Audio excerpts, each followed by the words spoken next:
ఈనాటి ఈ లోతైన విశ్లేషణకు అందరికీ స్వాగతం. ఈరోజు మనం ఆ తిరుమల కొండలకు సంబంధించిన ఒక అద్భుతమైన అంటే దాదాపు 200 కోట్ల సంవత్సరాల నాటి ఒక రహస్యాన్ని అన్వేషిద్దాం. అవును, ఖచ్చితంగా. ఎందుకంటే తిరుమల అనగానే మనకు వెంటనే ఆ కలియుగ దైవం శ్రీనివాసుడు మాత్రమే గుర్తుకొస్తారు కదా. రైట్. కానీ అసలు విషయమేంటంటే ఆయన అక్కడ అడుగు పెట్టకముందే ఆ కొండల మీద వేరొకరు కొలువై ఉన్నారు. అక్షరాల చెప్పాలంటే ఆ కొండల అసలు యజమాని వరాహస్వామి. అసలాయన శ్రీనివాసుడు కంటే ముందే అక్కడ ఎందుకు ఎలా స్థిరపడ్డారు అనే నేపథ్యం చాలా ఆసక్తికరంగా ఉంటుంది. సరే, దీన్ని కాస్త విడమర్చి చూద్దాం. దీని మూలాలు ఆ కృతయుగంలో ఉన్నాయి కదా. అవునండి.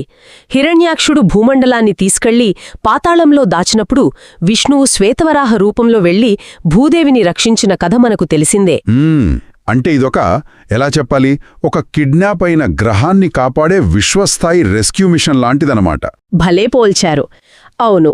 కానీ ఇక్కడ అత్యంత ఆసక్తికరమైన విషయమేమిటంటే దీన్ని కేవలం ఒక రాక్షస సంహారంగా మాత్రమే చూడకూడదు.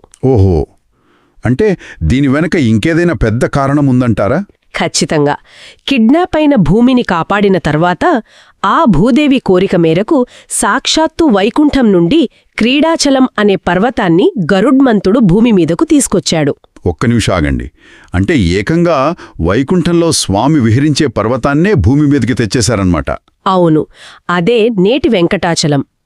అందుకే ఇక్కడ శ్రీదేవి భూదేవి ఇద్దరూ కూడా తీర్థాలుగా మారిపోయారు. ఒక రకంగా చెప్పాలంటే తిరుమలే ఒక వైకుంఠంగా మారిపోయింది. అబ్బా, వింటుంటేనే రోమాలు నిక్కబడుచుకుంటున్నాయి. ఒక పక్కేమో ఏకంగా ఒక గ్రహాన్ని రక్షించడం, మరోపక్క సాక్షాత్తు వైకుంఠం నుండి పర్వతాన్ని తరలించడం, ఇదంతా ఒక మహాద్భుతం. నిజమే. కాని ఈ విశ్వస్థాయి సంఘటనల నుండి కథ అకస్మాత్తుగా ఒక అడవిలో ఉండే నిషాదుడు అనే సాధారణ భక్తుడి వైపు మళ్లుతుంది. అదే నాకు కొంచెం ఆశ్చర్యంగా అనిపించింది.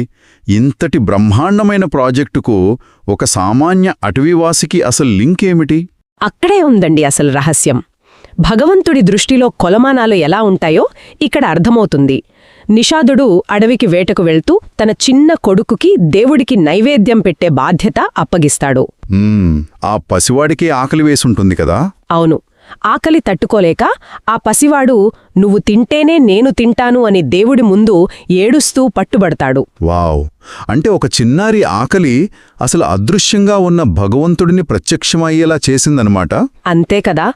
ఒకసారి ఊహించుకోండి, తన దంతాలతో మొత్తం భూమండలాన్ని సునాయాసంగా పైకి ఎత్తిన ఆ మహావరాహస్వామి కేవలం ఒక చిన్నారి కన్నీళ్లకు కరిగిపోయాడు. నిజంగా ఈ పోలిక చాలా అద్భుతంగా ఉంది. మొత్తం భూమండలాన్ని మోసిన ఆ మహాశక్తి ఒక పసివాడి మొండిఘటానికి తలవంచి స్వయంగా వచ్చి ప్రసాదం తిన్నారన్నమాట. అవునండి. భగవంతులో ఆడంబరాల కంటే ఇలాంటి అమాయకపు భక్తికే తొందరగా వశమవుతాడు అనడానికి ఇదొక గొప్ప ఉదాహరణ. కానీ నాకిక్కడొక చిన్న సందేహం. స్వామి ఆ చిన్నారికి వశమయ్యాడు సరే, కాని ఆ బాలుడి భక్తి ఈ క్షేత్ర నిర్మాణానికి ఎలా దారితీసింది? ఏంటంటే ఆ తండ్రి తిరిగి వచ్చి దేవుడి నైవేద్యాన్ని తన కొడుకు తినేశాడని కోపంతో వాణ్ణి శిక్షించబోతాడు. అప్పుడు స్వామి అడ్డుకుని ఉంటారు. ఖచ్చితంగా. వరాహస్వామి స్వయంగా ఆపి ఆ నైవేద్యాన్ని తానే స్వీకరించానని స్పష్టం చేస్తారు. ఇక్కడే అసలు ముగింపుంది. ఆ సమీపంలోనే ఒక పుట్టలో బ్రహ్మదేవునిచే ప్రతిష్ఠించబడిన తన విగ్రహం ఉందని, దాన్ని తీసి ఆలయం నిర్మించమని స్వామి ఆదేశిస్తారు. ఓహో, అంటే బ్రహ్మదేవుడు అప్పటికే ఆ విగ్రహాన్ని అక్కడ ఉంచాడన్నమాట. అవునండి. దీన్ని విశాల దృక్పథంతో చూస్తే ఆ బాలుడి అమాయకపు భక్తి కేవలం ఒక ఉత్ప్రేరకం మాత్రమే అని అర్థమవుతుంది. రైట్.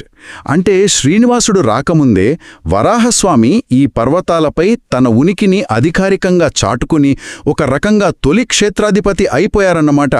ఇదే కదా నేటి శ్రీ భూవరాహస్వామి ఆలయం. 100% నిజం. అందుకే నేటికి అది వరాహక్షేత్రంగాని కొలవబడుతుంది. దీనంతటినీ వింటుంటే నాకొక స్పష్టత వస్తోంది. ఇంతకీ దీని సారాంశం ఏమిటంటే తిరుమల చరిత్ర కేవలం శ్రీనివాసుని అవతారంతో మొదలు కాలేదు. అవును, అది వరాహస్వామి చేసిన మహారక్షణతో మొదలై ఒక చిన్నారి అమాయకపు ప్రేమతో ముడిపడి ఉంది. సరే, ముగించే ముందు ఇది వింటున్న వాళ్ళకి ఒక ఆలోచింపజేసే ప్రశ్న వదిలిపెడదాం. వరాహస్వామి అప్పటికే ఈ క్షేత్రానికి ఆధిపత్యం వహిస్తున్నప్పుడు ఆ తర్వాత నివాసం కోసం వచ్చిన శ్రీనివాసుడు వరాహస్వామితో ఒక ఒప్పందం చేసుకోవాల్సొచ్చింది. అవును, అది చాలా అరుదైన ఒప్పందం. అదే కదా, ఒక భగవంతుడు సాక్షాత్తు మరో భగవంతునితోనే చేసుకున్న ఆ ఒప్పందం వెనుక ఉన్న దివ్య రహస్యమేమిటి? ఈ ప్రశ్న మీద మీరు కూడా కాస్త అన్వేషించండి. మరో ఆసక్తికరమైన విశ్లేషణతో మళ్ళీ కలుద్దాం.